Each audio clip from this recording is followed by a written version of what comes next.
Hi everyone. Today I want to share another contemporary Black poet named Clint Smith. I have read another poem by him as well, reading from this collection here, that came out in 2016, Counting Descent. So I recognize that I've shared several poems by contemporary poets with the last name Smith. None of them are related, just so you know.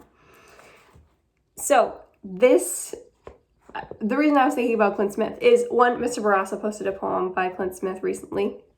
Also, I'm recording this on Thursday. Last night, I watched a webinar that through Facing History, which is an organization outside of Boston that helps teachers teach history more equitably and teach other subjects as well. And so it was a webinar with Clint Smith, and he is a poet, but he also recently got his PhD from the Harvard Graduate School of Education.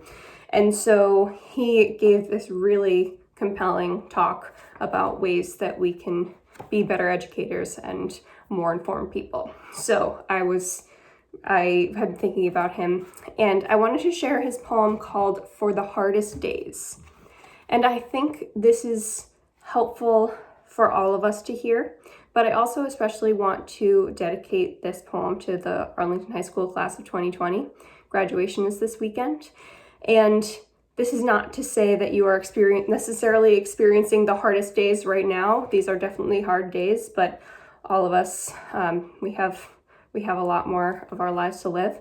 But I think these are just helpful. This poem just has some helpful reminders for all of us, but especially for young people going out into the world. So, For the Hardest Days by Clint Smith. Some evenings, after days when the world feels like it has poured all of its despair onto me, when I am awash with burdens that rest atop my body like a burlap of jostling shadows, I find a place to watch the sunset. I dig my feet into a soil that has rebirthed itself a million times over. I listen to the sound of leaves as they decide whether or not it is time to descend from their branches. It is hard to describe the comfort one feels in sitting with something you trust will always be there, something you can count on to remain familiar when all else seems awry. How remarkable it is to know that so many have watched the same sun set before you. How the wind can carry pollen and drop it somewhere it has never been. How the leaves have always become the soil that then becomes the leaves again. How maybe we are not so different from the leaves. How maybe we are also always being reborn to be something more than we once were. How maybe that's what waking up each morning is, a reminder that we are born of the same atoms as every plant and bird and mountain and ocean around us.